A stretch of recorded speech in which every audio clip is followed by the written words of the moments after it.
A billionaire gave 4 black credit cards to 4 women to test them. But what the housekeeper bought left him speechless. The crystal whiskey glass hit the mahogany desk harder than Ethan Nelson intended, sending amber liquid sloshing over the rim. She ordered dessert wine to match her Instagram aesthetic, he said, his voice tight with a frustration that surprised even him. Took 14 photos before she tasted it. 14, Marcus! Marcus Chen, who'd been Ethan's executive assistant for 9 years and his friend for longer, didn't look up from his tablet. Did the wine at least photograph well? It got 43,000 likes in the first hour. Then, from her perspective, a successful date. Ethan stood and walked to the floor-to-ceiling windows of his penthouse office. Seattle stretched out below, a glittering maze of lights and possibilities, all of which felt suddenly hollow. When did I become less interesting than the life people think I represent? Around the time Forbes published your net worth, Marcus said. Give or take, that was 5 years ago. And you've been dating variations of the same woman ever since. Marcus finally set down his tablet. Look, you want my honest take. Have you ever given me anything else? Fair point. Marcus leaned back in his chair. You're 34, brilliant, wealthier than most small nations, and deeply lonely. You keep choosing women who want the lifestyle more than they want you, then acting shocked when they behave accordingly. The truth of it stung. Ethan had built Nelson Technologies from a college dorm room idea into a multi-billion-dollar empire. He could predict market trends, negotiate impossible deals, see opportunities others missed, but he couldn't seem to figure out who actually gave a damn about Ethan the person versus Ethan the portfolio. So what do I do? Marcus was quiet for a long moment. You know what your problem is? You're an engineer. You want to test variables in controlled conditions. And that's a problem because people aren't code. You can't just run them through scenarios and analyze the output. But even as Marcus said it, an idea was forming in Ethan's mind. Dangerous, probably unethical, definitely manipulative. Exactly the kind of calculated risk that had built his fortune. What if you could, though? Marcus's eyes narrowed. Ethan, I know that look. That's your, I'm about to do something brilliant and terrible look. Hear me out. The last time I heard you out, we ended up testing prototype drones at 3 a.m. in a city park and got detained by very confused police officers. This is different. Ethan turned from the window, his mind already racing through possibilities. I give several women in my life unlimited spending power for 1 week. No restrictions, no judgment, just complete freedom. I see what they do with it. That's not different. That's worse. Marcus stood up. Ethan, that's not a test. It's a trap. It's information. It's playing God with people's lives. Marcus crossed his arms. Besides, what are you even testing? Whether they spend money on themselves versus charity? That's not a measure of character. It's a measure of circumstance. So, I'll choose women from different circumstances. This is a terrible idea. But you're not saying no, Marcus sighed. I'm saying if you do this, at least be honest about what you're really looking for. You're not testing their character. You're testing whether they see you or your money. And buddy, you've made those two things pretty inseparable. 3 days later, Ethan sat in his home office with a list of names. Victoria Sterling, the ex who kept texting. Old money, older beauty, oldest manipulation tactics. She missed him the way people missed summer houses they'd sold too soon. Amanda Chenin, his director of communications. Brilliant, ambitious, always 3 steps ahead. She'd turned down his dinner invitation twice, which only made her more intriguing. Isabella Rousseau, the art dealer who'd sold him the Rothko in his living room and her phone number along with it. All elegance and expensive taste, probably in that order. And then there was the name Marcus had added at the bottom, almost as a joke. Rachel Dennelson, housekeeper. You included the help? Ethan had asked. I included the only person in your life who's never asked you for anything, Marcus corrected. She's worked here 3 months. You know what she knows about you? That you drink your coffee black, leave your towels on the floor, and once cried during a documentary about robots. I wasn't crying. I had allergies. Sure you did, Marcus smiled. Rachel's interesting. She's got a degree in social work she can't afford to use because the pay's garbage. Works here 4 days a week, volunteers at a community center in Rainier Valley on her days off. Mother's got MS. Father died when she was 16. She sends half her paycheck home. How do you know all this? I talked to her. Like a human person. Marcus had given him a pointed look. You should try it sometime. Now, staring at the 4 names, Ethan felt the first stirrings of doubt.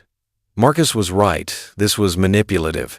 But wasn't every relationship a kind of test? Every date, every conversation, every moment of deciding whether to reveal your true self or the version you thought someone wanted to see? All right, he said to the empty room. Let's see who you all really are. Before we continue, let us know in the comments what city you're watching from. We love seeing our global audience. And if you're enjoying the story so far, hit that subscribe button. Trust me, you won't want to miss what Rachel does with unlimited money.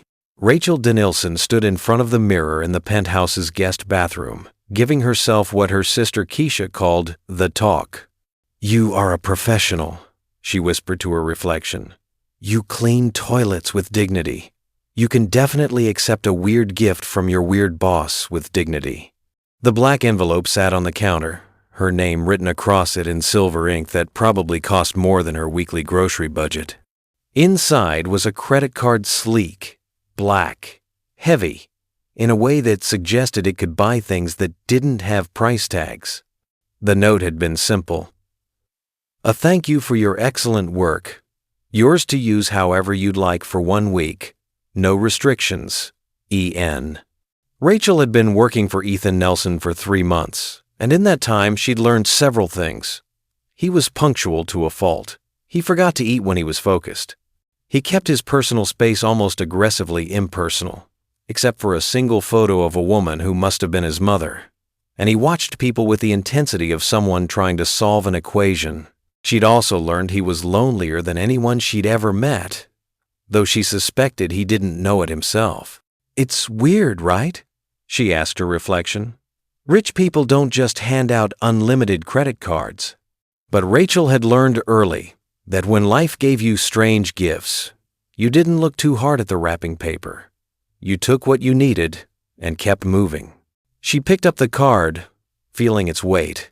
1 week.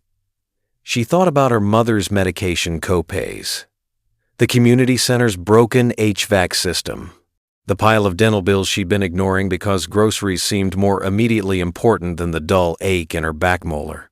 Don't get used to it, she told herself. Then she slipped the card into her wallet and went back to work.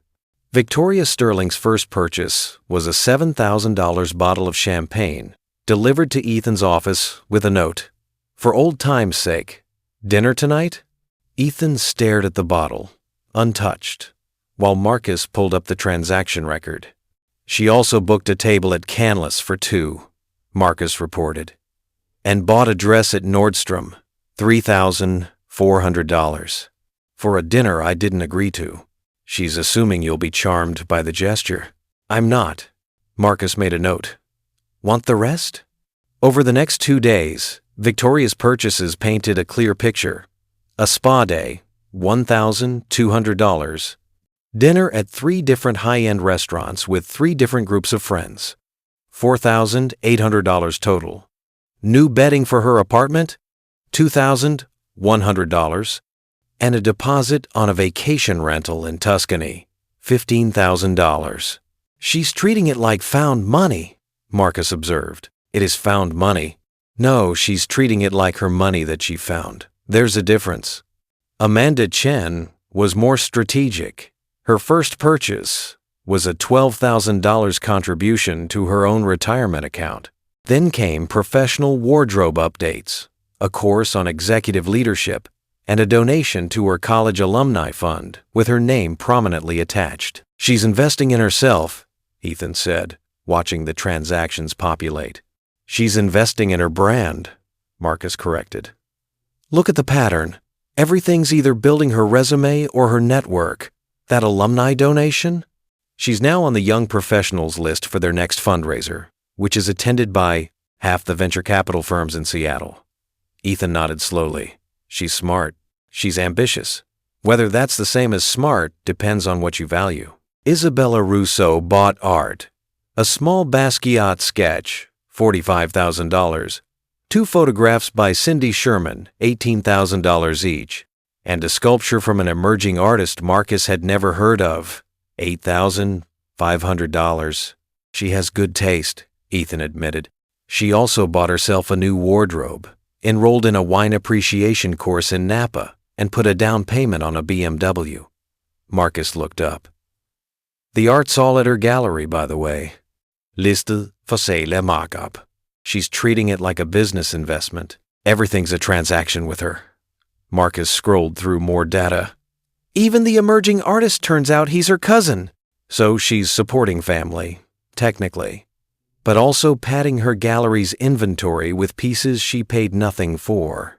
Ethan leaned back in his chair, processing. None of it was wrong. Exactly. But none of it was what he'd hoped to see. No joy, no spontaneity, no moment where money became something other than a tool for acquiring more status, more security, more of everything they already had. And Rachel? Marcus's expression shifted to something Ethan couldn't quite read. You should see this one yourself. The transaction history for Rachel's card was unlike the others.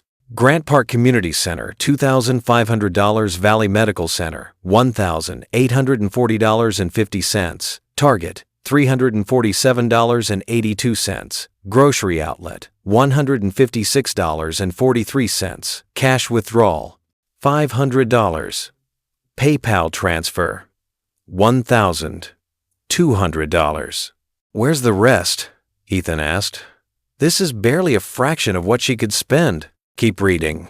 Bob's Automotive, $1,100. Costco, $623.19. Walgreens. Pharmacy, $284.16. King County Housing Authority, $3,200.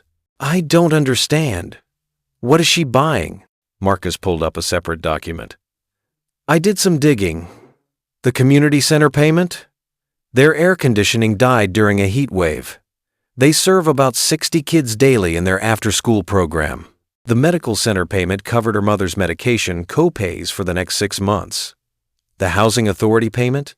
3 months of back rent for a family about to be evicted. Woman named Jennifer Martinez.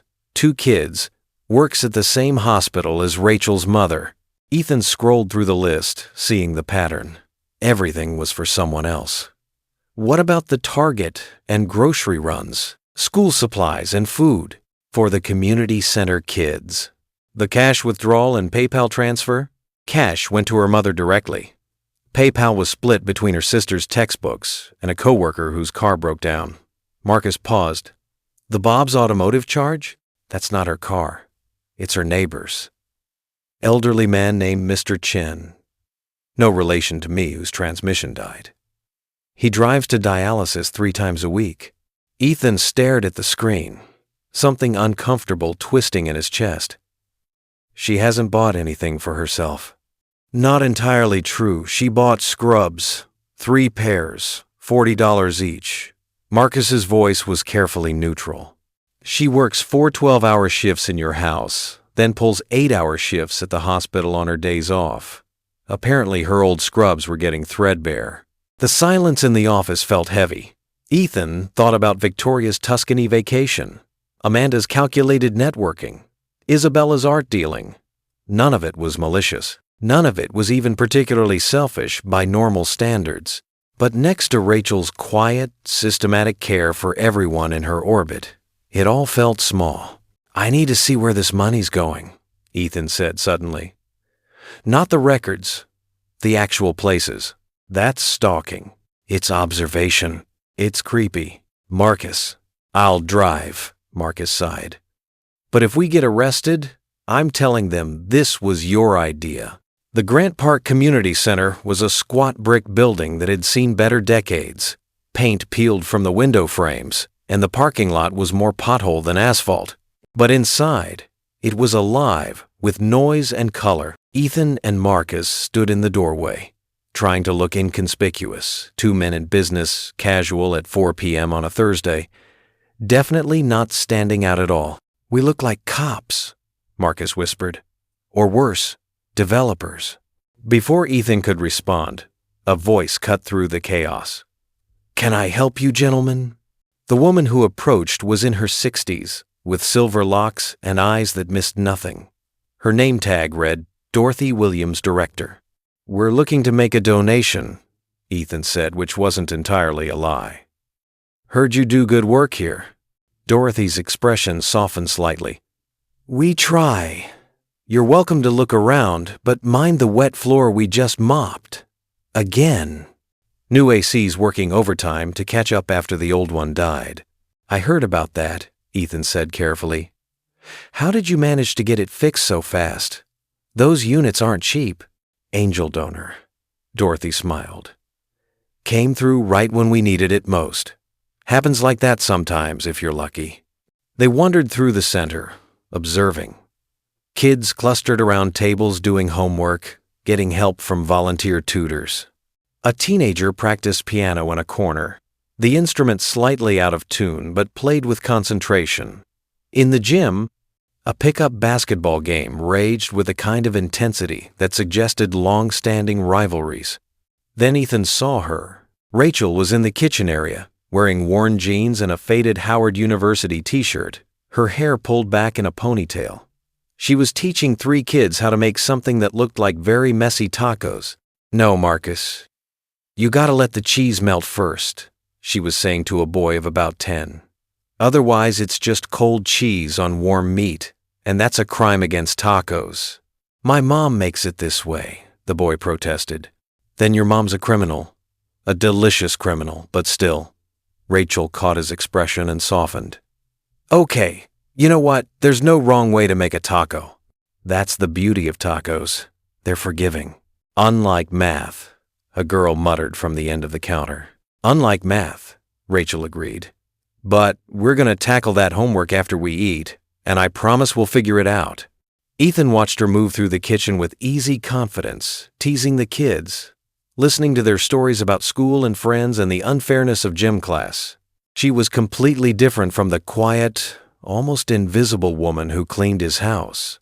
Here, she was bright, loud, fully present. Mr. Nelson? Ethan turned to find Dorothy watching him with knowing eyes. That's our Rachel, she said quietly. Been volunteering here since she was 17. Used to be one of our kids, actually. Came here every day after school. Did her homework in that corner right there. Learned to cook in that kitchen. Now, she gives back every chance she gets. She works for me, Ethan admitted. I didn't know she did this. She doesn't talk about it much. Says it's not about getting credit. It's just about showing up. Dorothy studied him. You the one who gave her that card? How did you? She told me. Asked if I thought it was weird if she should give it back. Dorothy's expression was unreadable. I told her sometimes people surprise you. And to take the gift in the spirit it was offered. And what spirit do you think that was? I think, Dorothy said slowly, you're trying to figure out if you can trust people. But trust isn't something you can test, Mr. Nelson. It's something you give. And every test you create says more about you than it does about them. The observation landed like a punch. Before Ethan could respond, Rachel's voice rang out. All right, taco criminals. Let's clean up and hit those books. She turned toward the sink and froze, seeing Ethan and Marcus standing by the door. Her expression cycled through surprise, confusion, and finally guarded neutrality. Mr. Nelson, she said carefully, wiping her hands on a towel. Is everything okay? Do you need me to come in tomorrow? No, Ethan realized he had no good explanation for being there. I was in the neighborhood and heard about the community center. Thought I'd check it out. Rachel's eyes flicked to Dorothy, who gave a subtle nod, then back to Ethan. Right.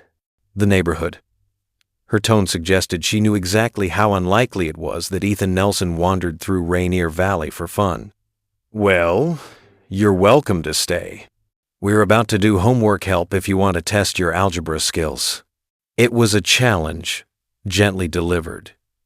You came into my space. Either commit or leave.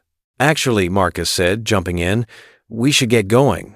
But this is impressive, the work you do here. It's not work, Rachel said. It's just what you do, you know? Ethan didn't know. He was realizing he didn't know a lot of things. Over the next 3 days, Ethan found himself paying attention to Rachel in ways he hadn't before. Not the invasive monitoring of her purchases, but the small human details he'd missed. The way she hummed while she worked old Motown songs, slightly off-key but joyful. How she always left his space more alive than she found it. Fresh flowers in the kitchen, books straightened but not obsessively so. The subtle rearrangement of furniture that made rooms feel more inviting. The careful notes she left. Coffee's running low. Also, you left your laptop on the couch again, and one day you're going to sit on it and we'll both be sad. You're staring, Marcus observed on Friday afternoon. Ethan was watching through his office door as Rachel cleaned the living room, dancing slightly to whatever music played through her earbuds. I'm observing. You're creeping. There's a difference. Marcus set down a file. For what it's worth, I think your experiment is backfiring. How so? You set out to test who wanted you versus your money. Instead, you found someone who doesn't seem to want either. Or at least, doesn't want them enough to change who she is. Marcus paused. That wasn't part of your hypothesis, was it? It wasn't. Ethan had expected clear results. People would reveal themselves as either selfish or generous, genuine or calculating. Simple categories, easy analysis. Rachel didn't fit the categories. She'd been given unlimited resources and used them to fix an air conditioner, pay medical bills, prevent an eviction. But she'd also gone right back to work, shown up to her volunteer shifts, apparently not changed by the sudden influx of wealth at all. I need to talk to her, Ethan said. About the experiment? About. Ethan trailed off. About what?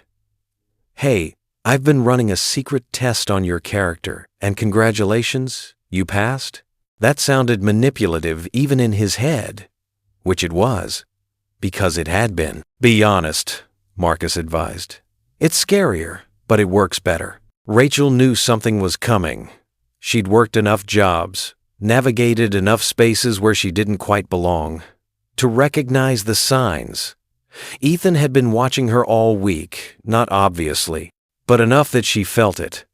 The card had been strange from the beginning, and his appearance at the community center confirmed it. This was a test. The question was what happened now that she'd apparently taken it. Friday evening, as she was finishing up, Ethan appeared in the kitchen doorway. Rachel, do you have a minute? She dried her hands slowly, buying time. Sure. Is something wrong? Can we sit? They settled at the kitchen island, the same place where Rachel had eaten countless quick lunches, where she'd left notes and grocery lists, where the space between employer and employee had always been carefully maintained. Ethan looked uncomfortable, which was interesting. Rachel had never seen him uncomfortable before. Focused, distracted, occasionally frustrated, but never uncertain. I need to tell you something, he started. And I need you to know that I'm aware it's going to sound terrible. Okay, Rachel said slowly. The credit card wasn't just a gift. It was a test. He said it quickly, like ripping off a bandage. I gave cards to 4 women in my life to see what they would do with unlimited resources. I wanted to understand who people really were when the usual constraints were removed. Rachel absorbed this, her expression carefully neutral. She thought about her mother's advice. When people show you who they are, believe them. So you were testing me? Yes. To see if I was… what? A good person? Trustworthy? She heard the edge in her voice and didn't try to soften it. Someone worthy of being around your money? No, Ethan stopped. Maybe. I don't know. I was trying to understand the motivations. By treating people like lab rats. I know how it sounds. Do you? Rachel stood up, needing distance. Mr. Nelson. Ethan. Mr. Nelson, she continued firmly. I'm going to say something, and I need you to really hear it. Not as my boss, but as someone who apparently doesn't understand the power he has. Ethan nodded, looking slightly like he was bracing for impact. When you gave me that card, I knew something was off.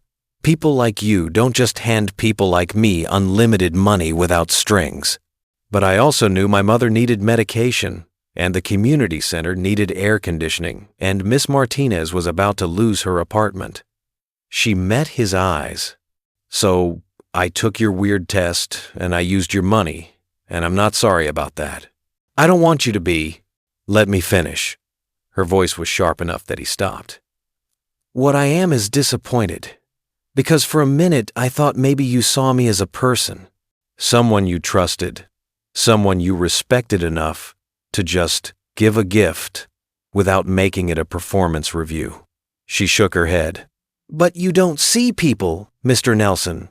You see variables. And that's sad. The silence that followed was painful. Ethan looked like he'd been struck, and Rachel felt the complicated mixture of satisfaction and regret that came with complete honesty. You're right, he said finally. About all of it. I know I am, but can I tell you what I learned? From the test, from watching you, from being called out on my bullshit in my own kitchen? Rachel crossed her arms but didn't leave. I'm listening. I learned that I'm lonely, not alone. I'm around people constantly, but lonely because I've built a life where I can't tell the difference between who likes me and who likes what I can do for them. He stood up, maintaining distance but meeting her eyes. I learned that the test wasn't really about you at all. It was about me trying to outsmart my own inability to trust people. And what else? I learned that you're the most genuinely good person I've ever met, and I probably just destroyed any chance of you seeing me as anything other than an asshole with boundary issues. Despite everything, Rachel felt a smile tugging at her lips. That's pretty self-aware. I have excellent pattern recognition, Ethan said dryly. Comes with the territory. Rachel studied him, really looked at him for the first time since she'd started working there. She saw the exhaustion under the success, the isolation inside the penthouse glass tower. She thought about what Dorothy always said. Hurt people, but they can also heal if you give them the chance. Here's what's going to happen, she said. I'm going to finish out this week. Then we're going to have a conversation about whether I still work for you. Because I'm not interested in being anyone's test subject or charity case or feel-good story. That's fair. And you're going to seriously think about why you can't just ask people who they are instead of trying to trick them into revealing it. Also fair. And she paused, surprising herself with what she was about to say. And if you ever want to actually understand who I am, you could try the radical approach of just talking to me, like a person. Something shifted in Ethan's expression. Hope, maybe, or the beginning of it. Could we start now? Rachel checked her watch. I'm off the clock in 10 minutes. What if I ordered pizza and we sat on the balcony and talked? No employment contract, no weird power dynamics, just two people having a conversation. What kind of pizza? Whatever kind you want. That's suspiciously open-ended from a man who usually has very specific preferences. I'm trying something new, Ethan said. It's called not being controlling. How's that working out? Terrifying, but potentially worth it. Rachel considered. Every instinct said to protect herself, keep the boundaries clear, Don't let the loneliness in his eyes make her soft. But she built a life on showing up for people, on believing in second chances, on the stubborn hope that people could surprise you. "Okay," she said. "Pizza. Conversation. But I'm warning you, I'm from Chicago originally, so if you order thin crust, we're going to have our first real fight." Ethan smiled, and it transformed his whole face. "Deep dish. Extra cheese. I'm not a monster. We'll see about that." How are you feeling about Ethan and Rachel's dynamic? Drop a comment and let us know. And if you haven't already, subscribe so you don't miss the next part. Trust me, things are about to get complicated. The pizza was cold by the time they actually ate it. They'd started with safe topics: her childhood in Chicago, his in Boston, the strange experience of being in Seattle where winter meant rain instead of snow. But the conversation kept diving deeper, pulled by the gravity of two people who'd been performing for the world, finally dropping the act. "So you started the company in your dorm room," Rachel said, picking at a piece of pepperoni. "That must have been terrifying." "It was exhilarating," Ethan corrected. "The terrifying part came later, when it started actually working, and I realized I had no idea what I was doing." "But you figured it out." "I had good people, and luck, and timing." He paused. "And this pathological need to prove something to my father." "Which was?" "That I could build something meaningful, instead of just managing what he built." Ethan looked out at the Seattle skyline. "He died thinking I was wasting my potential on a tech fad. Stroke, 5 years ago, right before we went public." Rachel heard the pain beneath the words. "I'm sorry." "He wasn't a bad man, just limited. Couldn't see past his own success to imagine different kinds of success." Ethan turned back to her. "What about you? What did you want to be before you had to be practical?" The question caught her off guard. Most people never asked what she'd wanted, only what she did. "A therapist. Specifically, I wanted to work with kids in the system.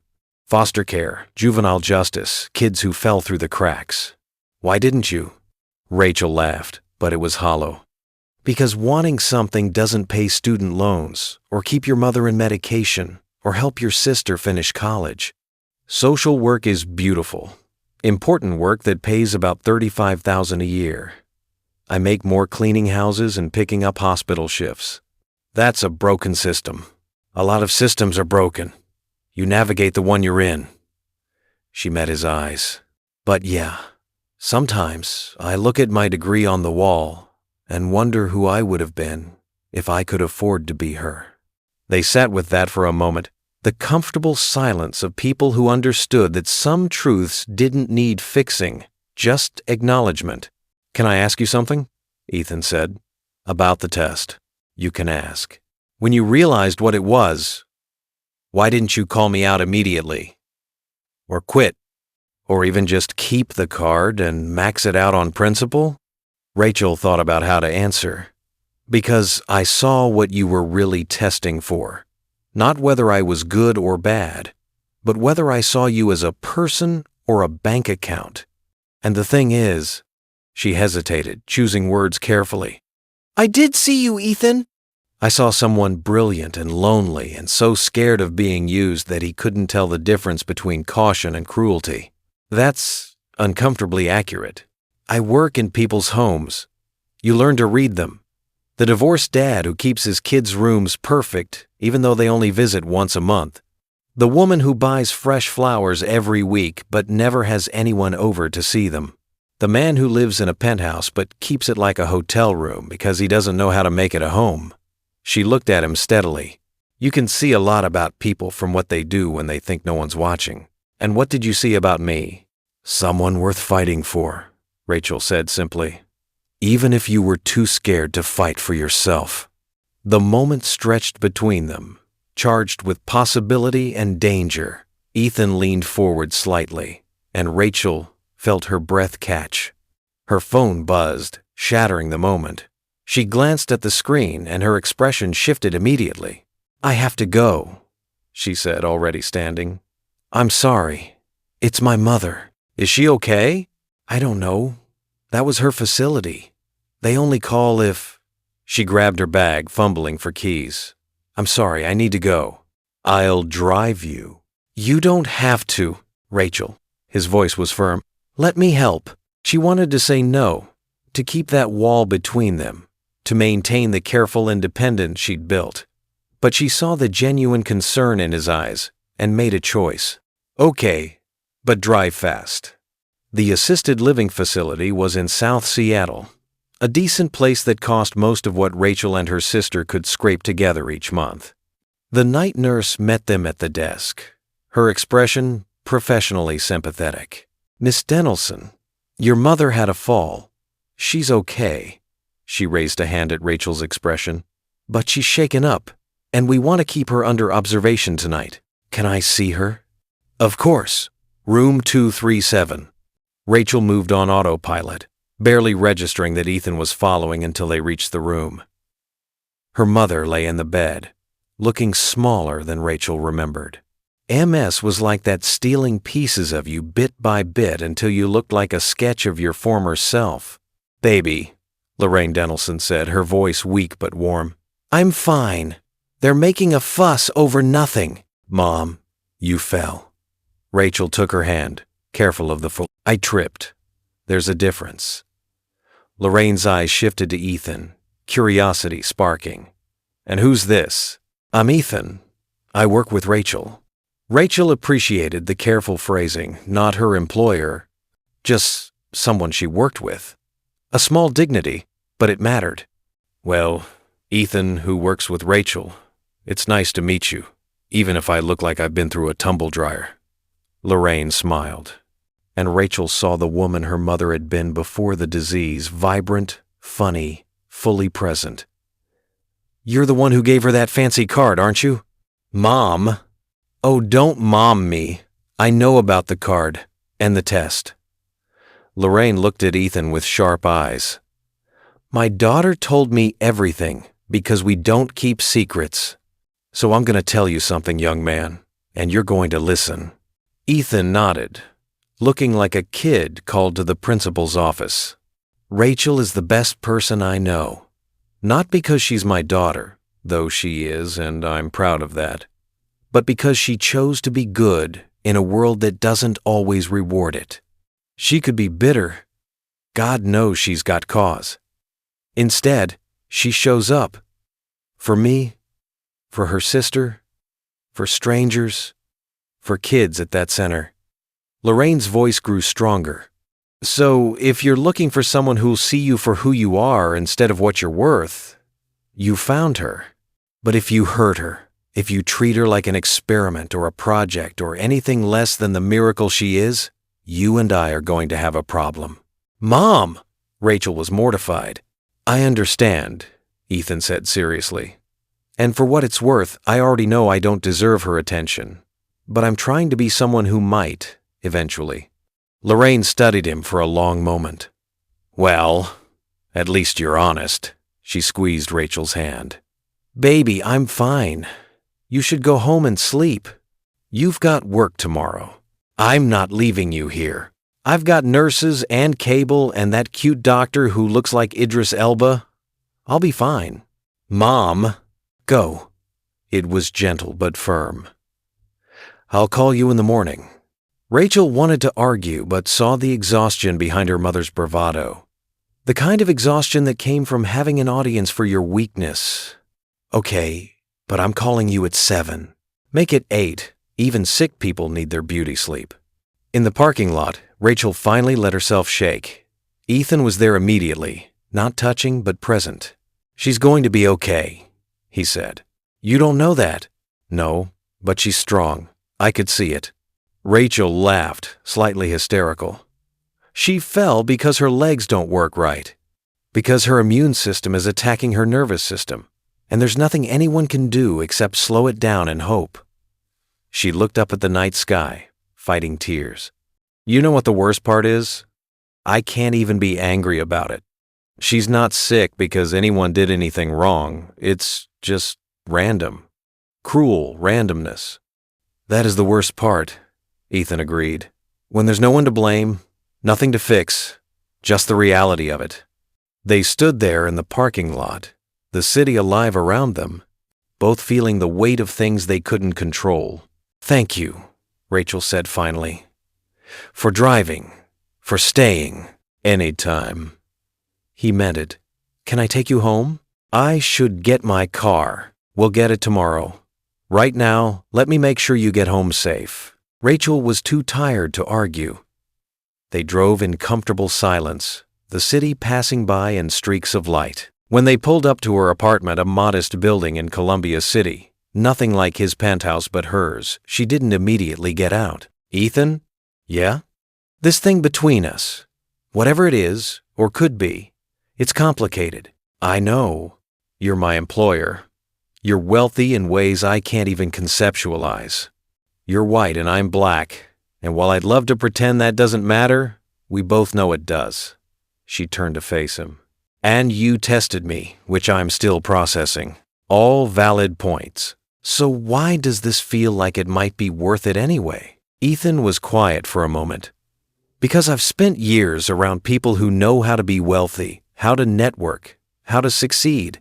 And you're the first person in forever who knows how to be human, how to care, how to show up. He met her eyes. And maybe that's what I need to learn. I can't teach you how to be human, Ethan. You have to choose that. Then I'm choosing it. He said it simply, like a fact. I'm choosing to try, anyway. To be honest instead of strategic, present instead of protected, to see people instead of variables. That's terrifying. Yeah, he admitted. But so is being lonely in a crowd forever.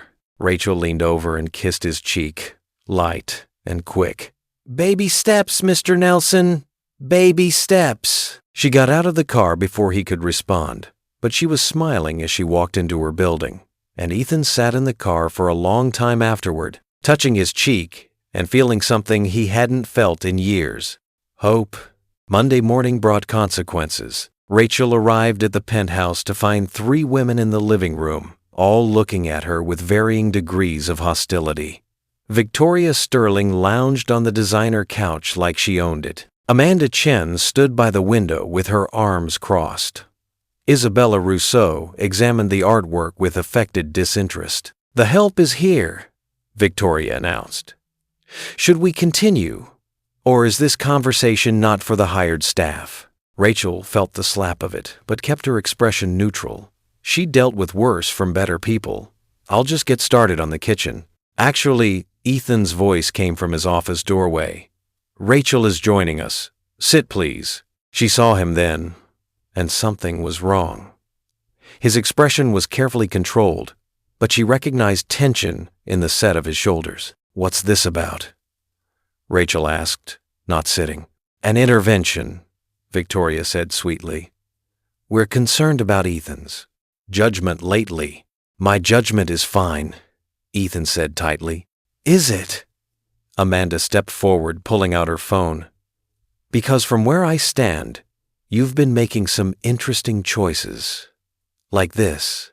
She held up her screen. It showed a photo of Ethan and Rachel on his balcony, taken from a distance, but clear enough. They were laughing. Close. Intimate. The caption read, Tech Billionaire's new assistant. Sources say Nelson's latest romance raises questions. Rachel felt her stomach drop. Where did that come from? It was posted this morning by several gossip sites, Amanda said. The photos were taken Friday night. Professional quality. Probably a telephoto lens from a nearby building. Someone was watching us? Ethan's voice was dangerous. Someone is always watching people like you, Victoria said. Which is why you need to be careful about who you're seen with. She glanced at Rachel. No offense. I'm feeling pretty offended, Rachel said flatly. The point is, Isabella cut in, her accent thickening slightly. This looks bad. For Ethan's image, for his business relationships, the optics of a billionaire and his housekeeper.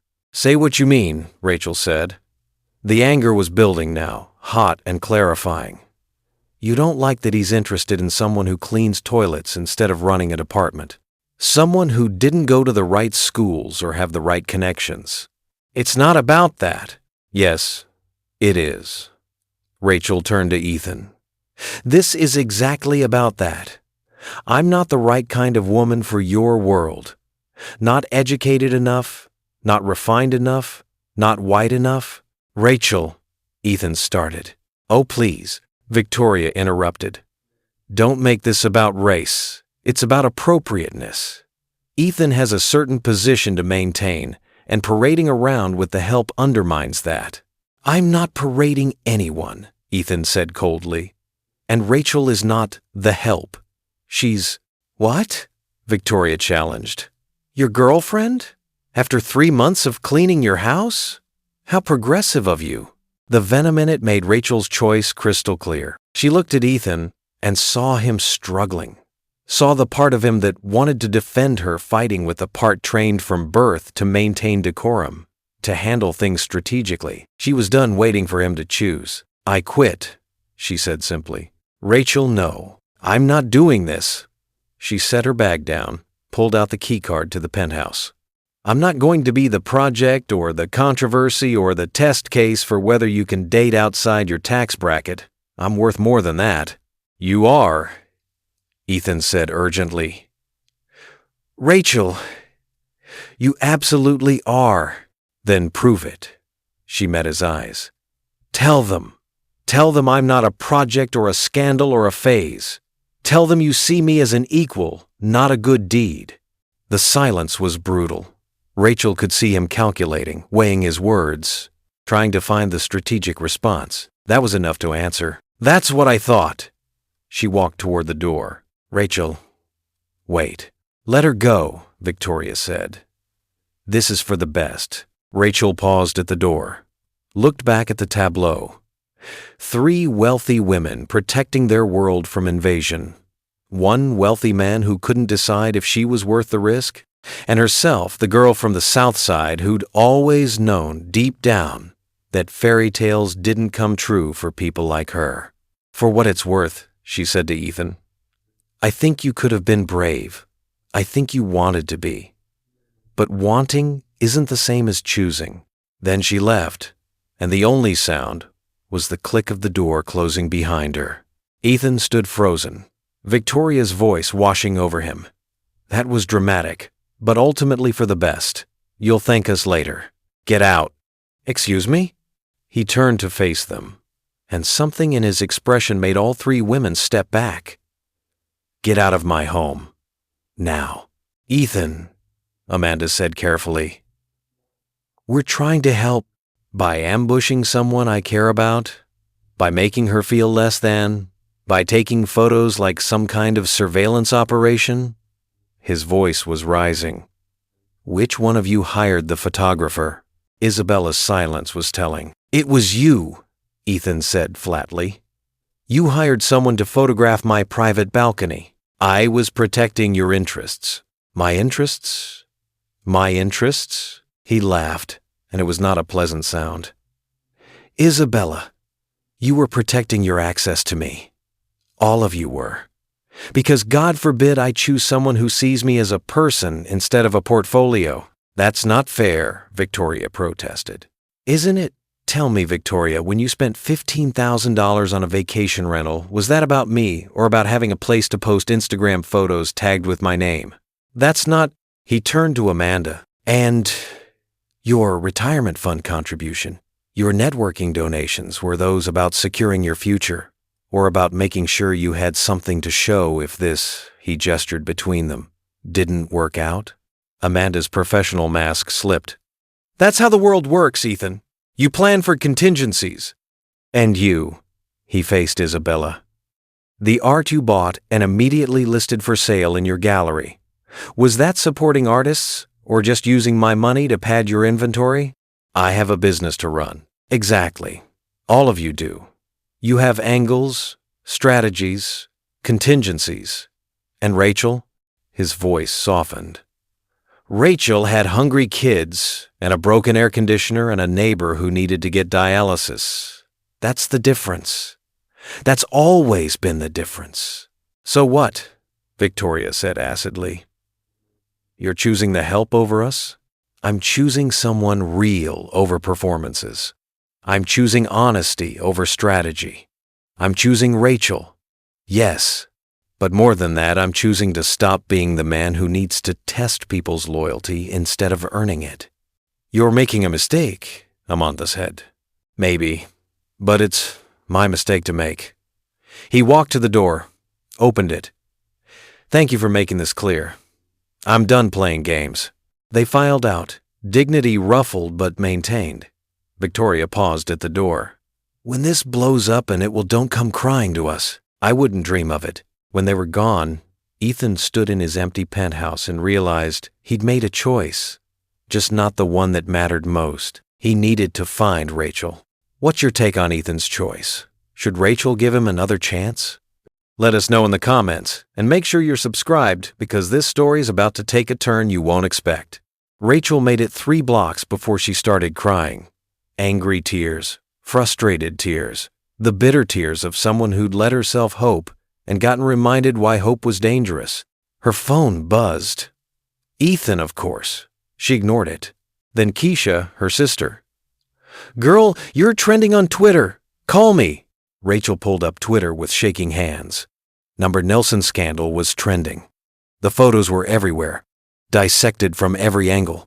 Comments ranged from supportive, "Get it, girl," to viciously racist, "Gold digger," to concerningly invasive. Someone had found her LinkedIn, her mother's facility, her address. No, she whispered. She called Keisha. Ray, what the hell is happening? I don't know. I didn't ask for this. We just talked. We had pizza. It wasn't even... Rachel realized she was shaking. Keisha, they found Mom's facility. People are commenting about her being in assisted living, saying, I'm using her to get Ethan's money. Ray, breathe. Where are you? Walking home. I quit. I couldn't stay there and be their cautionary tale. Come to my place. You shouldn't be alone. But Rachel was already tired of running to people, asking for help, being the one who needed saving. I'm okay. I just need to think. Ray, I'll call you later. Love you. She hung up before her sister could argue, pulled up her contacts, and did something she'd never done before. She called Dorothy at the community center. Rachel? Honey, are you all right? No, and I need to ask you something. Rachel's voice was steadier now, anger crystallizing into purpose. The center's fundraiser next month, is the speaking slot still open? Yes, but why? I want it.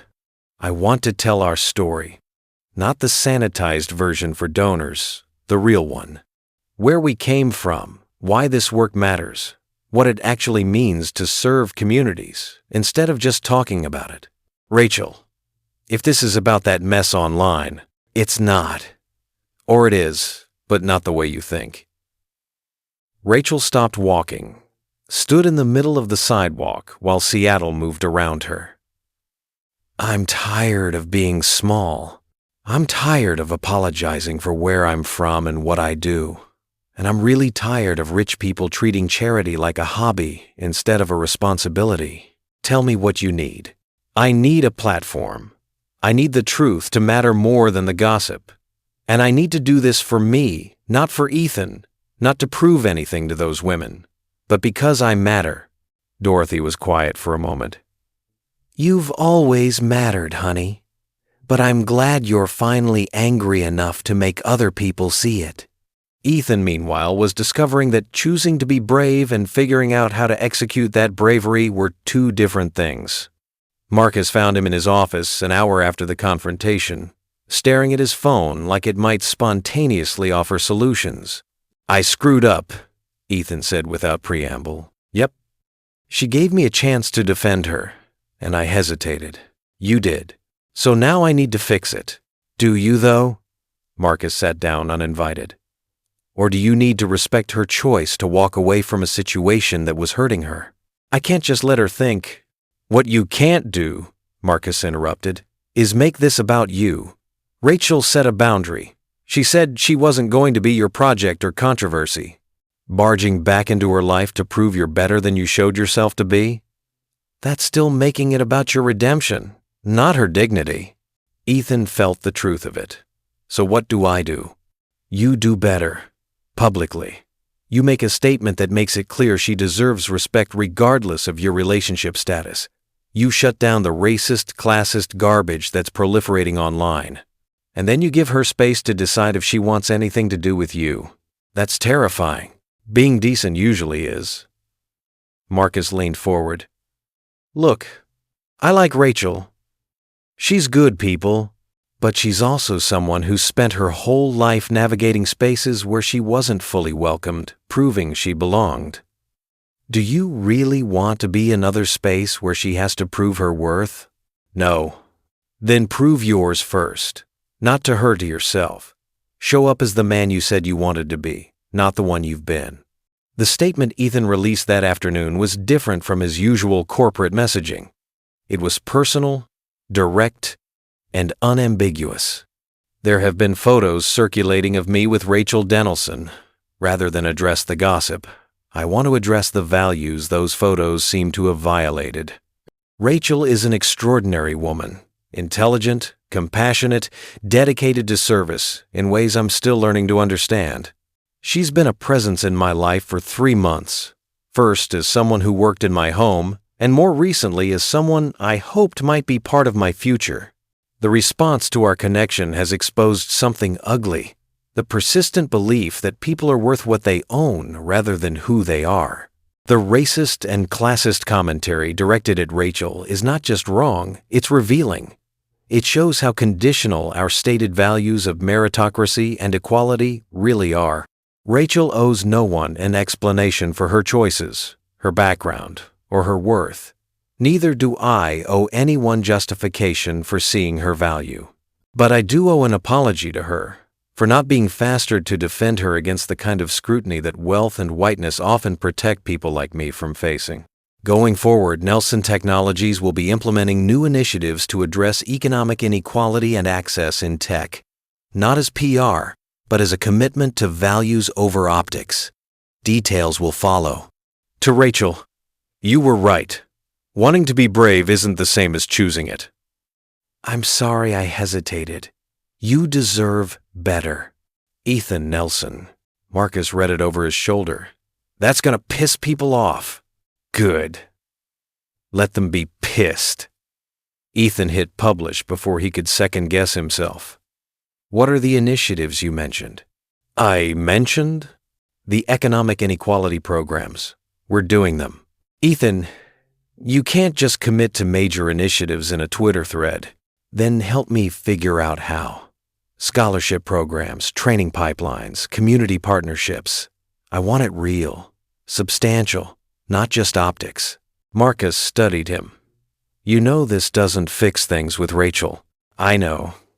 But maybe it's a start to fixing things with myself. Rachel saw the statement from the community center, where she'd gone to clear her head and help with after-school programming. Her phone had been exploding all day, and she'd been ignoring it, but Dorothy thrust a tablet in her face. Read this. Rachel read, felt her throat tighten. It was good. Not perfect. Nothing would erase the hesitation, the moment where he'd chosen calculation over courage. But it was honest. Public, a choice that would cost him. What do you think? Dorothy asked. I think words are easy. Actions are harder. True, but that's a man offering actions. Dorothy gestured at the tablet. The question is whether you're interested in watching him follow through. I don't know. Rachel handed back the tablet. I spent 3 months being invisible in his house, then 1 week being visible, and now I'm supposed to, what? Wait around to see if he means it? No, Dorothy said gently. You're supposed to decide what you want, independent of what he's offering. Do you want him? Do you want the life that comes with him? Or do you want to build something entirely separate? It was the question Rachel had been avoiding, because the truth was complicated. She did care about Ethan.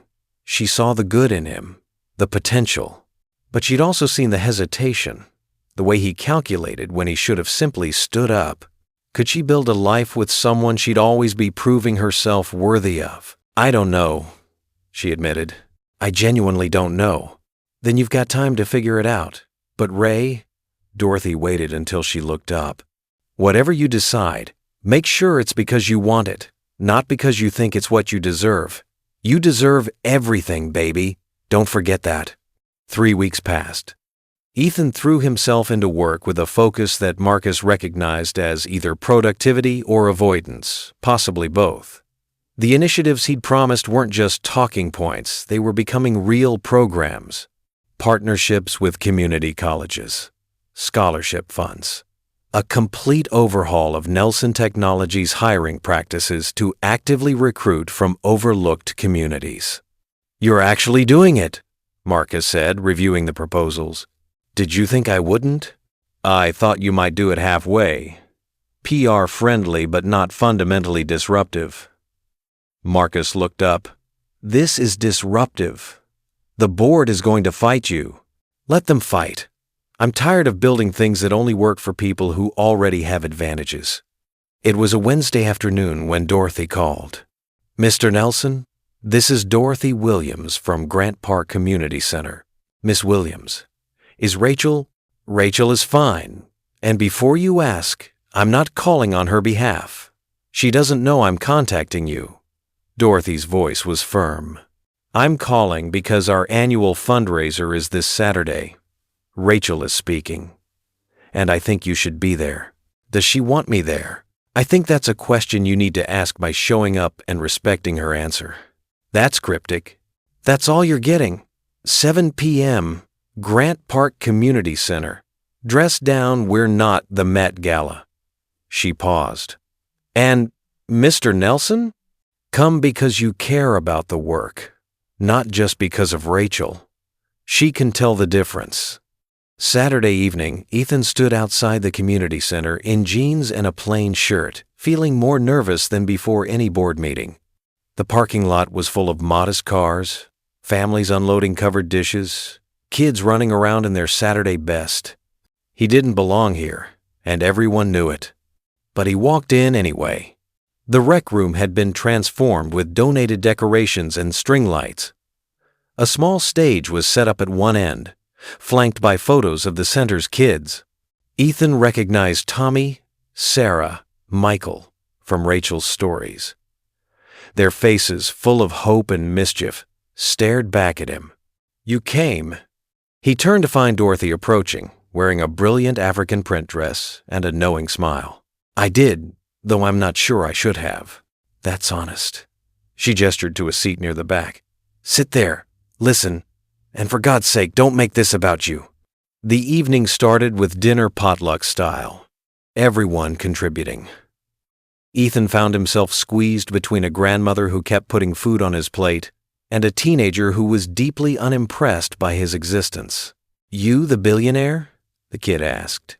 I'm Ethan. That's not an answer. Yes, I have a lot of money. Cool.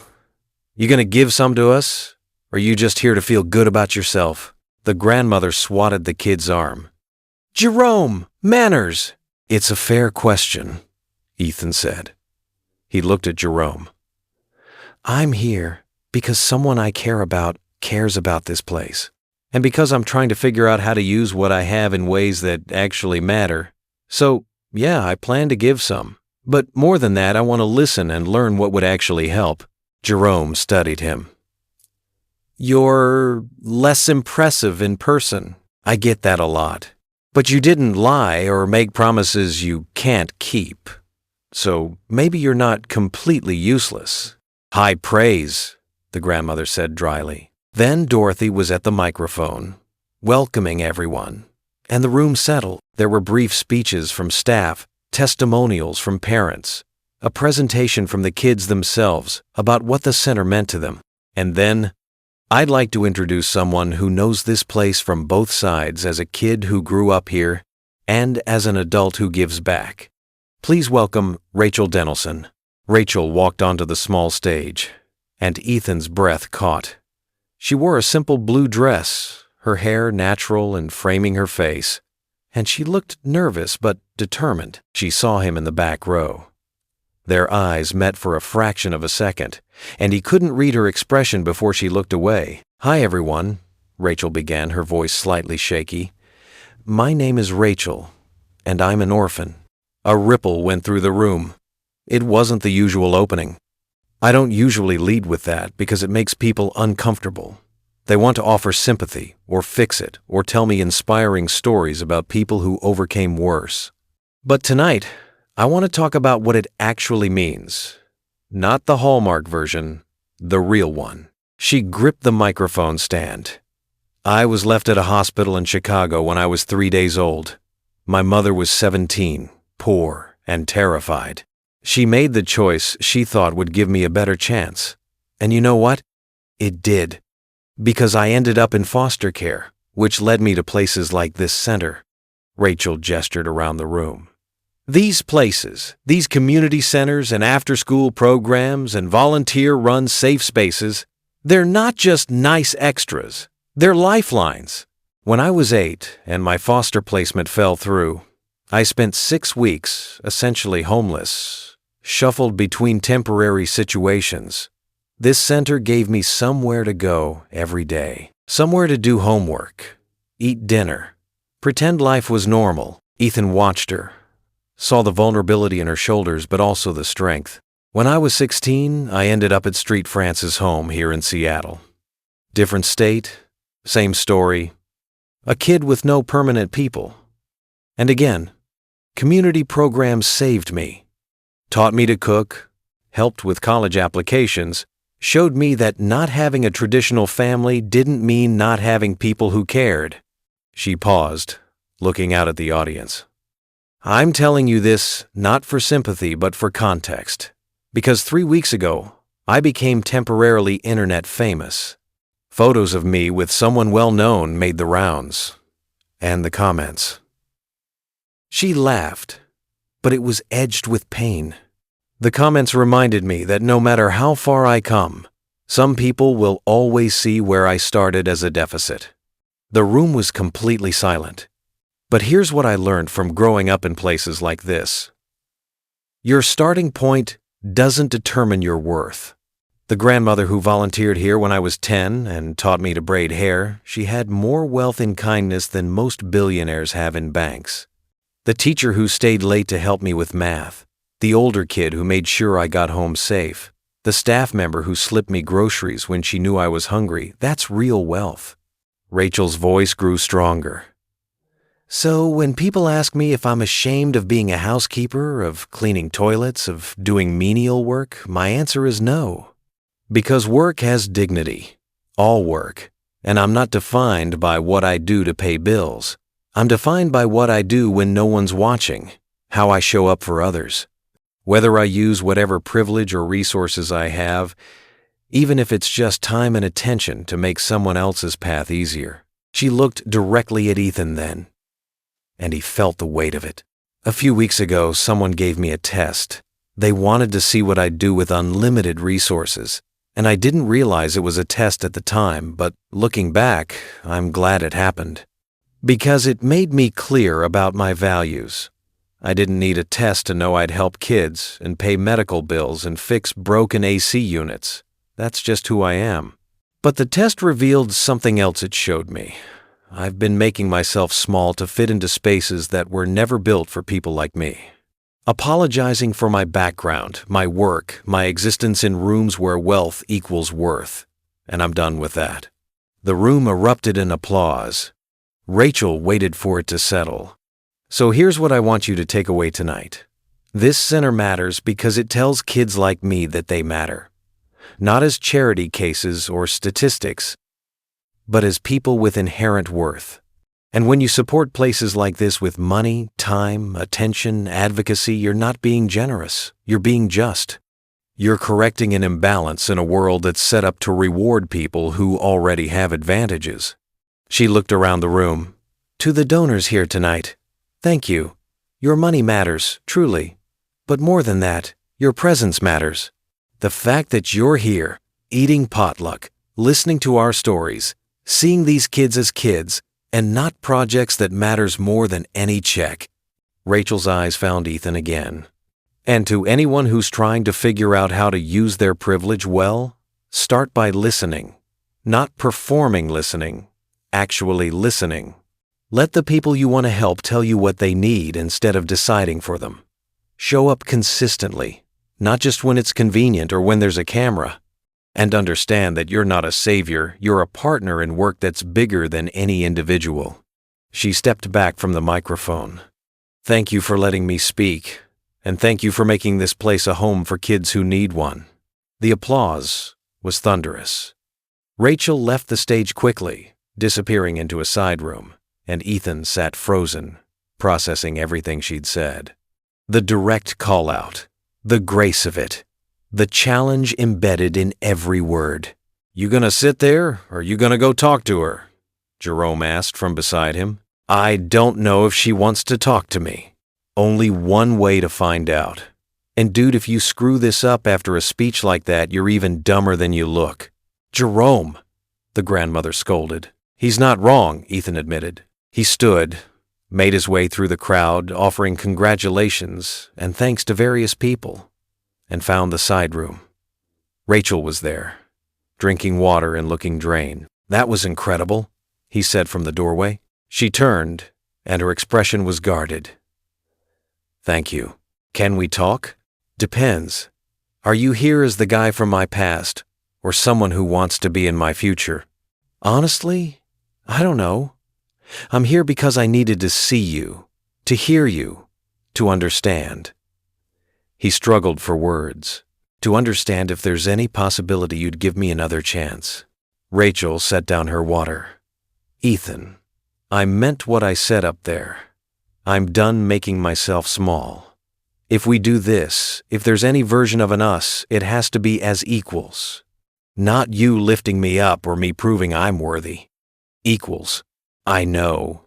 Do you? Because 3 weeks ago you hesitated when it mattered. You calculated when you should have just stood up." "You're right. I did." Ethan stepped into the room, maintaining distance but present. "And I can give you a dozen reasons why my conditioning, my fear of losing control, my inability to trust. But none of that matters as much as the fact that I hurt you. And I'm sorry. Sorry isn't enough. I know that too." He took a breath. "So here's what I'm offering. Not a relationship, not yet. But a chance to show you I've heard you.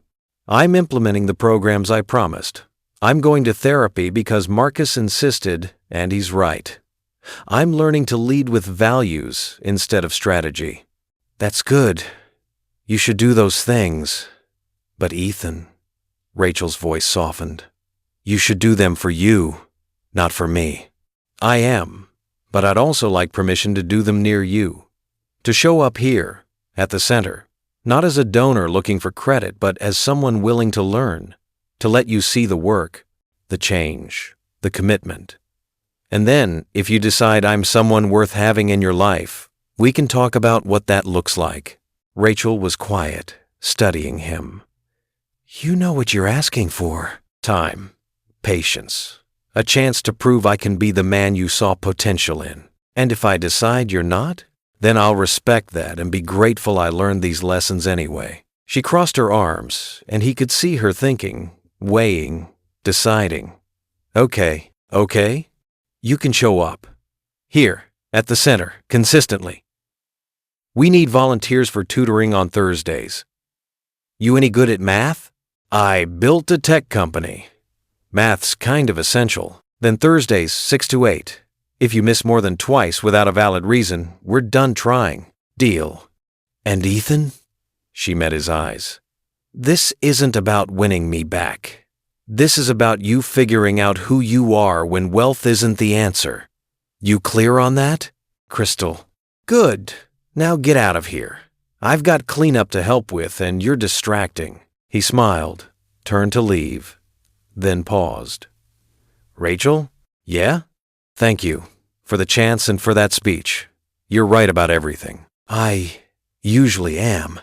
It's a gift and a curse." The first Thursday, Ethan showed up for tutoring.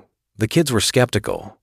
By the third Thursday, they grudgingly accepted his presence. By the eighth, Tommy declared him pretty good at explaining fractions for a rich dude. Ethan took it as a victory. He learned the rhythms of the center, the after-school chaos, the weekend programs, the families who came for services and stayed for community. He learned names, stories, struggles. He learned that showing up mattered more than solving. And slowly, carefully, he learned Rachel. Not as his housekeeper or his project or his redemption story, but as Rachel complex, guarded, generous, funny, tired, hopeful, all of it. They had coffee after volunteer sessions, then dinners that weren't dates, officially, but felt significant. Conversations that started about the center's needs and ended at 2 a.m. talking about everything else. "You're different," Rachel observed one night, 4 months in. They were sitting in his car outside her apartment, having just finished an event at the center. "How so?" "Lighter. Like you're not carrying something so heavy all the time." "I'm not trying to prove anything anymore. Except maybe that I can show up consistently." "You've been doing that. So have you. For me, which I don't take for granted." Rachel looked at him in the dim light. "I'm glad you came to the center that night." "The fundraiser." "Me too. Though I was terrified you'd kick me out." "I considered it." She smiled. "But then you showed up the next Thursday, and the one after that. And you didn't make it about you or us or your redemption arc. You just helped." It's amazing how much easier life is when you just do the right thing instead of calculating the right thing. Revolutionary concept. They sat in comfortable silence, and Ethan felt something he'd been afraid to acknowledge. Peace. Not the absence of problems, but the presence of purpose beyond profit. "Rachel?" "Yeah?" "I know we've been taking this slow, and I respect that, genuinely. But I need you to know." He turned to face her fully. "You've changed my life. Not because you set out to, but because you existed loudly in your values. And I'm better for knowing you." Rachel's expression softened. "Ethan, I'm not asking for anything. I just wanted you to know." She reached over and took his hand. "I know. And for what it's worth, you've changed too. You're not the man who tested people anymore. You're someone who shows up." "Is that enough? For what? For you to consider us?" Rachel squeezed his hand. "I've been considering us for weeks. I was just waiting to see if you'd bolt when things got real." "Things have been real." "No, things have been nice. Real is when I tell you my mom's care costs are increasing and I might need to pick up another job.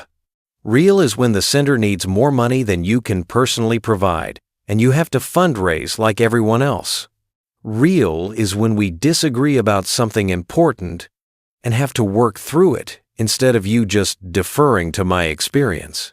"I want real," Ethan said. "All of it. Even the hard parts." "You say that now. I'll say it in 6 months too. And a year. And whenever you need to hear it." Rachel studied him for a long moment, and Ethan felt the weight of being truly seen, not his wealth or his company or his potential, but him, flawed and trying and present. "Okay," she said finally. "Okay, we can try. Real relationship, real challenges, real partnership. But Ethan?" Her voice was serious. "First time you make me feel like I'm less than because of where I came from or what I do or who my people are, we're done. No second chances on that. You have my word. And first time you try to solve my problems with money instead of showing up done. Noted. And if you ever test me again, I'll deserve whatever you do to me." Rachel laughed. "All right then. Let's do this thing." She leaned over and kissed him, and it was different from their first kiss, less tentative, more certain, weighted with 6 months of showing up and choosing each other daily. When they pulled apart, both were smiling. "So," Ethan said, What does a real relationship with you look like? Well, for starters, you're meeting my sister next week, and she's terrifying. Wonderful. And you should know I'm a terrible cook. I'm aware. I've seen the evidence. And I snore. And I'm grumpy before coffee. And I have strong opinions about which Die Hard movie is the best Christmas movie. Which one? The first one, obviously. Anyone who says otherwise is wrong. Completely agree. Rachel grinned. See? We're basically compatible. Rachel? Yeah? Thank you for seeing something in me that is worth the wait. Thank you for becoming someone worth seeing. So what did you think? Let us know in the comments. Rate this story from 0 to 10 and tell us what you loved or didn't. And make sure you're subscribed, because we've got more stories that'll make you feel all the feelings. Thanks for spending these 50 minutes with us. A year later, Ethan and Rachel stood in front of the community center's new wing, funded by Nelson Technologies, but designed with input from every family who used it. The plaque read, "Built by community for community." Not bad, Rachel said, surveying the building. Think the kids will like it? They'll destroy it in 3 months, and it'll be perfect. Ethan laughed, pulled her close. I love you. I know. She looked up at him. I love you too. Even though you're still terrible at basketball, and the kids consistently destroy you, I'm working on my game. You're really not. They stood there, watching kids and families stream into the new building. And Ethan realized this was what wealth was supposed to feel like, not the accumulation of things, but the multiplication of possibility. Hey, Rachel said softly. You good? Yeah, just thinking. About how a black credit card led me here, to you, to this, to a life I didn't know I was missing. Rachel smiled. Funny how that works. You were testing for character, and instead you found your own. Best failed experiment ever. Who says it failed? You got the girl, the purpose, and the community. Sounds like success to me. Ethan kissed her forehead. Sounds like home. And standing there, surrounded by the noise of kids playing and families laughing and life happening in all its messy, beautiful reality, it was. What did you think of Ethan and Rachel's journey? Drop a 0 to 10 rating in the comments and tell us, were you Team Ethan from the start? Or did he have to earn your trust too? Subscribe for more incredibly heartwarming stories about love, second chances, and finding where you truly belong. See you in the next one.